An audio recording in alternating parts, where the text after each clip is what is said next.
Hello guys, today we will talk about how to fix or how to solve the problem of being slow on the application of Pinterest. We go to settings. In this page we go to apps, default apps, app settings. In this list you will search about the application of Pinterest. Here in this page of app info you will click on first stop and you will click OK. Here you will enter to the window of storage.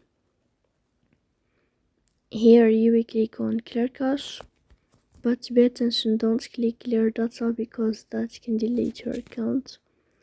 Here you will go to Play Store, you will search about the application of Pinterest. Here you can uninstall your app and you can install it again, so please don't forget to support us by like and subscribe. See you next time.